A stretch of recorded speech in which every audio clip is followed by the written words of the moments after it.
오늘 우리에게 주시는 하나님 말씀 함께 보겠습니다. 요한복음 1장 26절 27절 말씀입니다.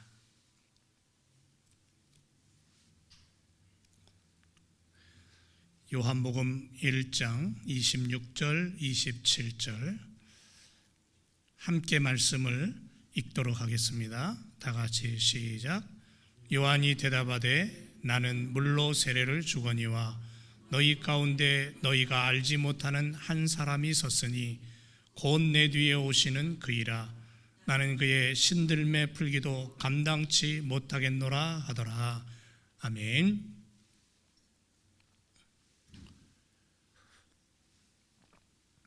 오늘 말씀의 제목은 세례 요한의 신앙 두 번째 시간입니다. 우리는 지난 시간에 세례 요한의 신앙을 따라가면서 그의 고백을 들었고, 오늘 우리는 세례 요한의 그 신앙의 고백을 우리도 그대로 담고 또 우리가 그런 신앙의 삶을 살아가기를 원합니다. 세례 요한은 자신의 할 일이 무엇인가를 분명히 알았다 그랬죠. 자기가 무엇을 해야 되고, 그리고 자기가 어떠한 일 속에 부름받았는가, 그걸 분명히 알았던, 그리고 그렇게 행했던 지혜를 가진 믿음의 삶을 살았던 사람입니다.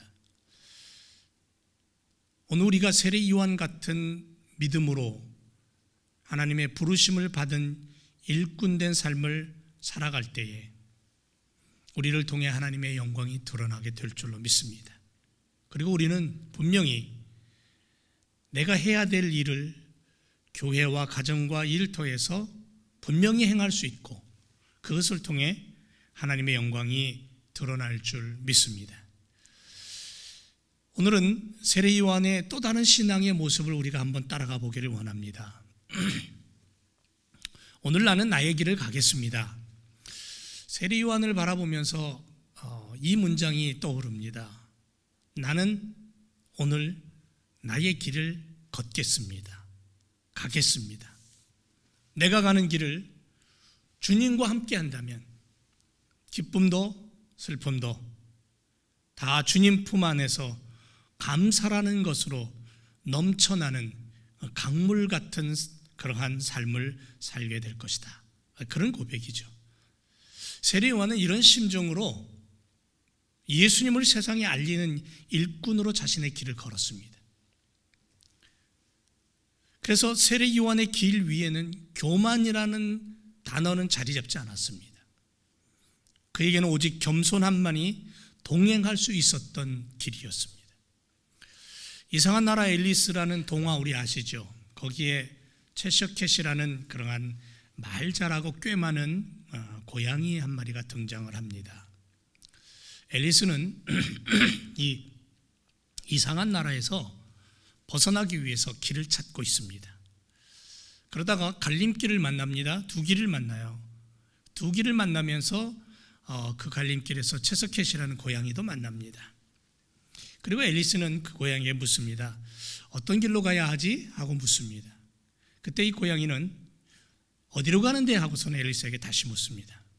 앨리스는 모른다 그럽니다. 글쎄 나 모르겠는데? 그때 이 캣은 웃으면서 이런 얘기를 합니다. 어디로 가는지 모르면 아무 데도 갈 수 없어. 그런 이야기를 합니다. 맞죠? 인간은 시작과 끝을 알아야 지혜롭게 살아갈 수 있어요. 내가 어디서 왔고 어디로 가고 나의 끝은 어딘가를 알아야 되는 거죠. 하나님께서는 분명히 우리에게 그것을 알 수 있도록 허락하셨고, 그 길을 깨닫도록, 그리고 따라오라고 그렇게 분명하게 말씀하시고 제시하셨습니다. 우리 인생은 분명히 시작과 끝이 있고 우리는 어디로 가야 되는지 알아야 됩니다. 철새를 보면요, 장거리를 여행합니다. 장거리를 여행하기 위해서 자신들의 연료인 지방을 몸에 가득 채웁니다. 그리고 하늘을 나를 때 V자 형태로 편대를 만들어서 비행을 한다고 합니다. 장거리를 이동하면서 잠은 어떻게 잘까요? 그들은 하늘에서 잠을 잔답니다. 날면서 한쪽 눈을 감고 한쪽 뇌를 쉬게 하고, 또 다른 방법으로 다른 쪽에 눈을 감고 다른 쪽 뇌를 쉬게 하고, 잠깐씩 그렇게 잠을 청하면서 그들은 먼 길을 여행합니다. 시베리아에서 호주까지 적어도 15,000km, 932.6마일을 그들은 봄, 가을로 왕복을 하는 놀라운 그러한 여행을 다니는 철새들을 보게 됩니다. 놀라운 일이죠. 그런데 말입니다, 하나님께서 정하신 길이 있습니다. 그 하나님께서 정하신 그 길은 이 새들보다도 더 정확하다는 것을 우리는 기억해야 됩니다. 그러니까 하나님이 정하신, 인생을 향하여 정하신, 이 세상을 향해 정하신 그 길은 완벽하고 가장 정확하다는 거죠. 고난 중에 있었던 욥은 자신의 고통과 눈물을 탄식하며 원망하기보다는 이렇게 고백합니다. 나의 가는 길을 하나님께서 하십니다. 그렇기 때문에 나를 단련하신 후에는 용광로에 집어넣어서 쇠가 녹듯이 그곳에 나를 집어넣어서 나를 단련하신 후에는 내가 정금같이 나오겠습니다. 욥기서 23장 1절에 그렇게 고백합니다. 인생의 길을 주님은 이미 알고 계시다라는 거죠. 우리는 그 길을 따라가는 거예요. 세례 요한은 그래서 자신의 길을 가면서 겸손이라는 이 단어를, 겸손이라는 이 성품을 그는 그의 속에 가득 담고 또 담았다는 거죠. 믿음의 사람들이 인생길을 갈 때에 정확하신 하나님의 손길과 인도하심이 있음을 바라봐야 됩니다. 세례 요한은 어디서 왔고 무엇을 하고 어디로 갈 것인가를 정말 잘 알았던 사람입니다. 그리고 그렇게 믿음을 갖고 살았어요. 왜? 성령 하나님께서 등불이 되셔서 당신이 부르신 당신의 자녀들, 일꾼들을 그렇게 인도해 가신다라는 분명한 믿음의 확신이 있었다는 거죠. 조금 전에도 말씀드렸습니다만 욥은 엄청난 고난과 고통 속에서 살았습니다. 하지만 그는 겸손이라는 것을 잃어버리지 않았어요. 뭐라고 고백하냐면요, 1장 21절에서 주신 자도 여호와시고 취하시는 자도 여호와십니다. 그러므로 오직 여호와 하나님만이, 그분의 이름만이 영광을 받으시기를 원합니다. 이런 고백을 해요. 자기가 가진 모든 것들이 다 날아갔어요. 자녀도 10명이 죽고요, 몸에는 죽음의 병이 들었고 아내도 사라지고 재산도 사라지고 다 사라졌어요. 그런데도 그는 그 하나님을 향하여서 겸손함을 잃지 않고 믿음으로 섰다는 거죠. 믿음의 사람들이 주님의 손길을 아는 순간 겸손하게 하나님 앞에 서게 되는 거예요. 세례 요한은 주님을 만납니다. 그리고 그 주님을 자신의 손으로 세례를 줍니다. 그리고 주님의 길을 알았습니다. 보라, 세상죄를 지고 가는 어린 양이라고까지 그렇게 외칩니다. 그러므로 세례 요한은 자신의 사명은 겸손함을 가지고 주님의 길을 준비하는 것이다라는 것을 깨닫고 그렇게 갑니다. 그렇게 가다가 그렇게 끝납니다.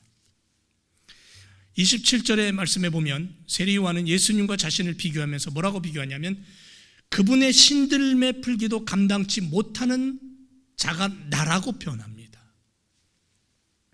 당시에 신들매를 푸는 일은 종들의 몫이었어요. 하인들 중에서도 가장 낮은 자들. 세례 요한은 자신이 예수님의 종이 되기에도 충분치 못하다라는 고백입니다.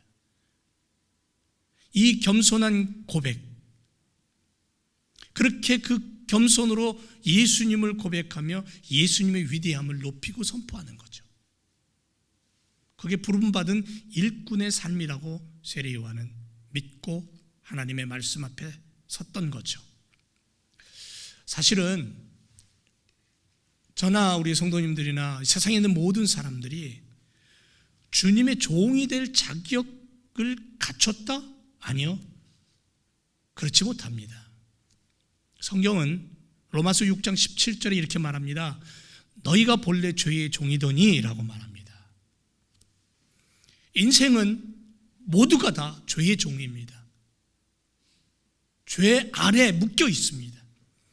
그리고 에베소 2장 3절에서 본질상 진노의 자녀라고 성경은 우리에게 그렇게 말씀합니다. 그러므로 우리들에게 기다리는 건 뭐냐면 무서운 죄의 형벌밖에 없습니다. 죽음의 지옥밖에 없다는 거죠. 그래서 소망도 행복도 없던 존재들입니다. 이것이 바로 인간의 현 주소입니다. 실상이에요. 인간의 모습이에요. 본래 모습이에요. 그런데 현대 인간들은 이걸 다 숨기고 살아갑니다. 모르고 살아갑니다. 지우고 살아갑니다. 아니라고 부인하고 살아가죠. 세례 요한은 이러한 인간의 실상을 바로 인식하고 있었기 때문에 예수님 앞에서 자기를 낮추고 겸손하여 그분의 신들매풀기도 감당치 못하는 자라고 그렇게 자기 자신을 낮추고 있는 겁니다. 자신의 모습을 분명히 알았던 자였죠. 예수님께서 우리를 구원하기 위해 이 세상에 오신 것은 우리에게 어떠한 의가 있어서가 아니에요. 우리를 지극히 사랑하시기 때문입니다. 사람으로 오셨어요. 그런데 그 어떤 사람보다도 예수님은 위대하신 분이에요. 그래서 세상에 어떤 인간도 인간이신 예수님과 견줄 수가 없어요. 그분은 하나님의 본체셔요. 빌립보서 2장 6절에 그렇게 말해요. 그분은 본래 하나님과 본체라고, 하나님과 하나라고. 그래서 세상의 의인도 영웅도 예수님 앞에서 한낱 죄인일 뿐이다라는 사실을, 피조물이다라는 사실을 우리는 기억해야 돼요. 세례요한은 그걸 분명히 알았다는 거죠.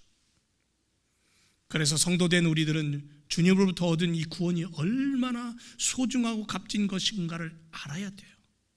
나 같은 죄인이 구원받아서 하나님의 일을 위해 쓰임받고 부름받았다, 택함받았다, 하나님의 나라를 세우는 하나님의 일꾼 되었다라는 그 사실을 우리가 인정한다면 나를 부르시고 세우신 그분의 은혜를 우리는 깊이 담고 겸손함으로 오늘도 주의 말씀 앞에 서는 그러한 일꾼의 자세, 그것을 놓치지 않는 믿음의 삶을 살아야 될 줄로 믿습니다.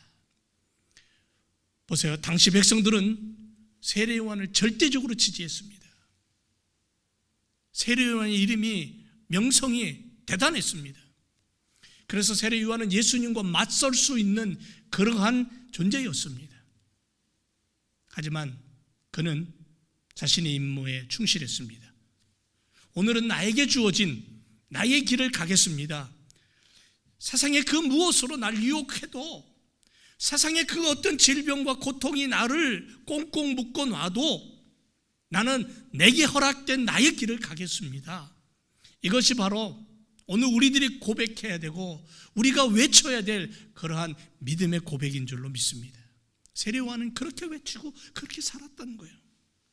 오늘을 사는 성도들이 이러한 겸손과 이러한 본분을 알고 주님의 일꾼으로 사명을 감당해야 될 줄로 믿습니다. 여러분, 20세기의 예수라고 불리운 사람이 있었어요. 슈바이처 박사입니다.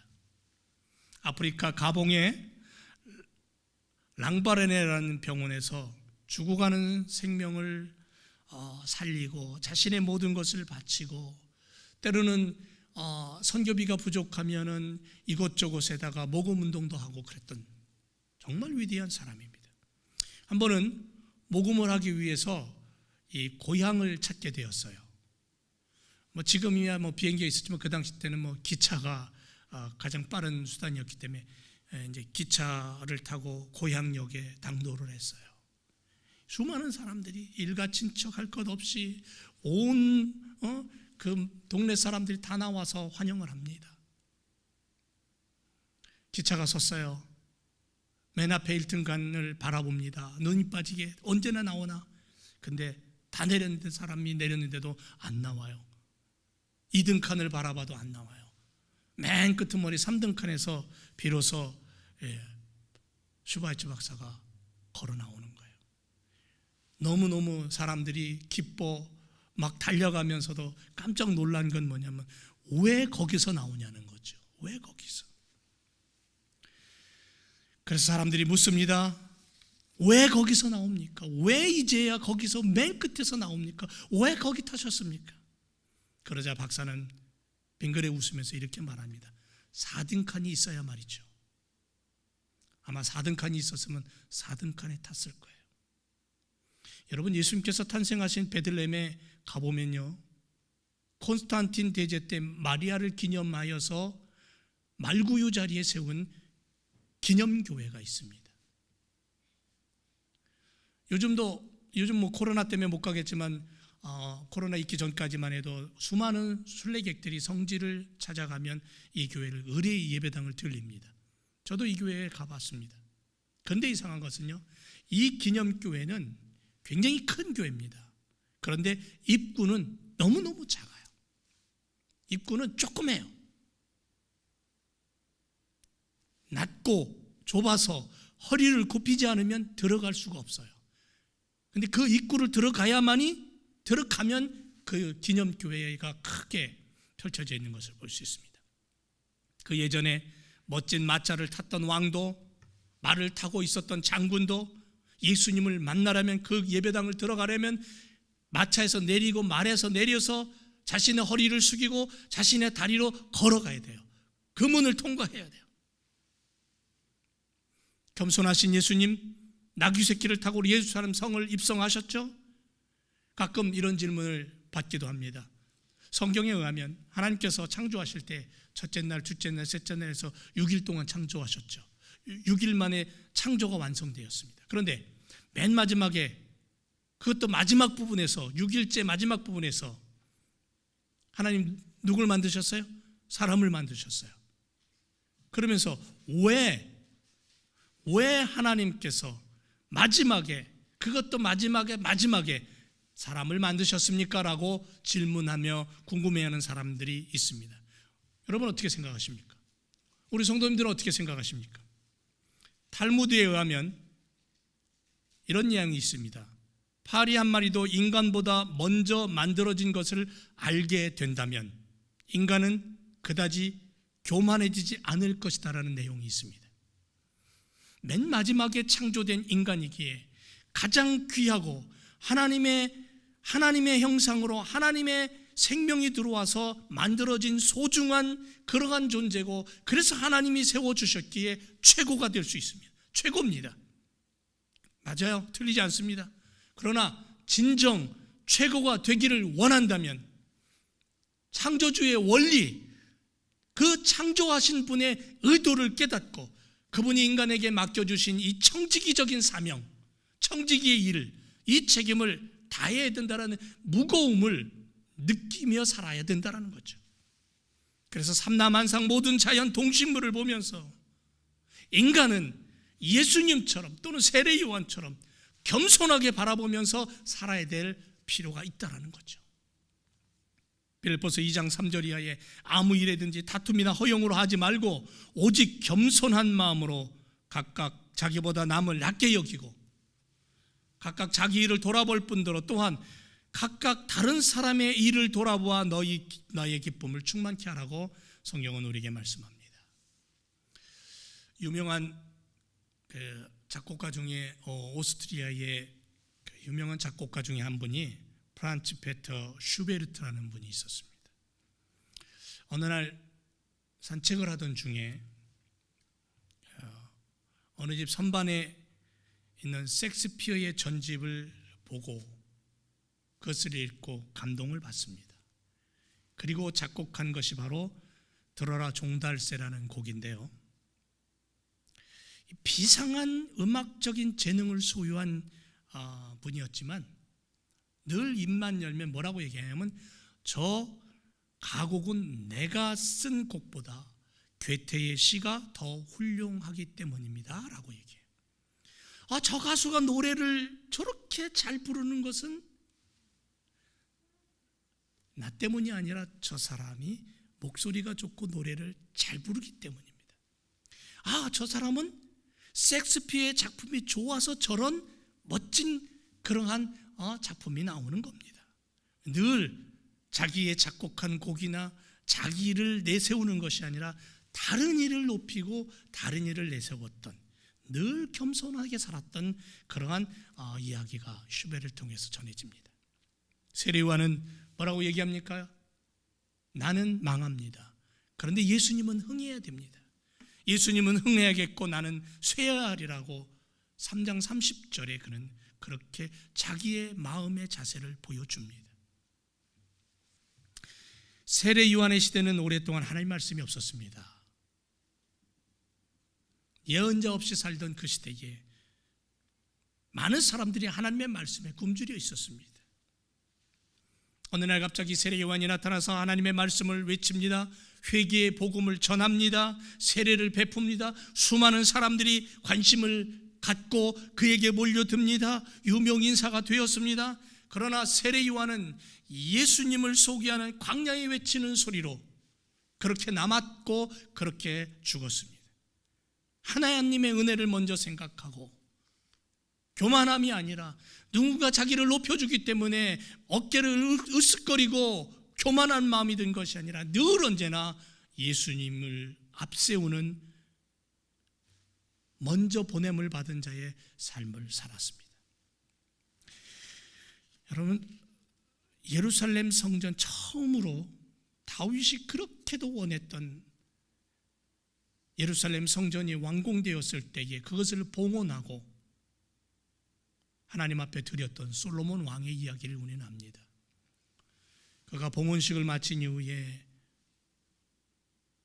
하나님의 밤에 나타나십니다.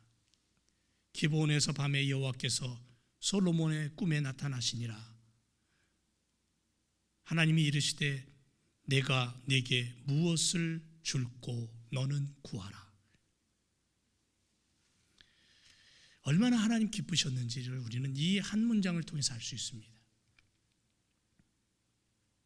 내가 네게 무엇을 주기를 원하니? 야, 너 구해라. 이건 뭐냐면요, 하나님 백지수표 내민 것과 같습니다. 여러분 같으면 뭘 구하겠습니까? 그때 솔로몬은 열왕기상 3장 5절 이하에서 이렇게 고백합니다. 주의 종 내 아비 다윗이 성실과 공의와 정직한 마음으로 주와 함께 주의 앞에서 행함으로 주께서 저에게 큰 은혜를 베푸셨습니다. 종은 작은 아이라 출입할 줄을 알지 못합니다. 주의 빼신 백성 가운데 내가 있습니다. 그런데 그 백성은 큰 백성입니다. 수요가 많습니다. 셀 수도 없고 기록할 수도 없습니다. 누가 주의 이 많은 백성을 재판할 수 있겠습니까? 단지 지혜로운 마음을 나에게 주사, 종에게 주사, 주의 백성을 재판하여 선악을 분별하게 하옵소서. 솔로몬이 구한 것은 지혜로운 마음이었어요. 솔로몬의 이 고백을 들으신 하나님은 아마도 얼마나 기쁘셨으면, 제가 생각해 보니까는요, 천상의 수많은 천사들 앞에서 아마 춤추셨을 것 같아요. 덩실덩실 춤추셨을 것 같습니다. 세례 요한은 자신을 드러내지 않고 보냄받은 자로서 믿음의 사람으로 오직 예수님을 소개하고 결코 자신의 이름을 앞세우지 않았던 겸손한 자세의 삶을 살며 하나님의 일을 감당했던 일꾼이었습니다. 사랑하는 제일교회 성도 여러분, 오늘 우리가 살아가는 이 시대는 버릴 수 없는 욕망과 욕심과 질투와 미움과 살인으로 얼룩져 있습니다. 처음에는 바이러스가 무서워서 꽁꽁 숨더니 얼마 지나지 않아서 이제는 먹는 문제가 더 두렵다가 아우성을 치는 연약한 존재들이 오늘 우리들의 모습입니다. 이러한 때 믿음의 사람들은 오직 십자가의 주님을 바라보고 우리 위에 무덤문 열고 부활하신 주님 붙잡아야 할 줄로 믿습니다. 그리고 세례 요한처럼 말이에요, 이 시대를 향해서 깊은 주님의 사랑을 가지고 그 주님의 겸손을 내 몸에 담아서 다른 이를 바라보고 다른 이에게 그리스도의 이름을 나눌 수 있는 그런 우리가 되어야 될 줄로 믿습니다. 세례 요한은 주님이 주신 그 마음, 자기를 부르신 전능자의 그 마음을 가지고 바라만 보고 있지 않았고 그들을 향해 자신의 손으로 세례를 베풀고 그들을 향해 자신의 입을 열어 하늘의 비밀을 이야기했던 그런 사람입니다. 오늘도 우리가 마찬가지로 바라만 보지 않고 도움을 주고 그리스도의 이름으로 나누는 일꾼이 되어서 세례요한 같은 믿음의 삶을 21세기에도 우리가 우리의 주변에 우리의 이웃에 이치구천에 보여줄 수 있는 주님의 이름으로 겸손함을 가지고 살고 주님의 이름으로 사랑을 가지고 살아서 천국에 들어가는, 천국으로 이끌어가는 하나님의 나라를 세워가는 그러한 우리들의 신앙의 자세가 필요한 때인 줄로 믿습니다. 사랑하는 제일교회 성도 여러분, 우리들의 삶을 통해 주님이 드러나고 이 어려운 시기에 주님과 함께 이 어려움을 이겨내어서 우리가 머지않아 함께 모여 승리를 노래하고 하나님의 이름을 찬양하는 그러한 복된 믿음의 삶을 우리가 살아야 될 줄로 믿습니다.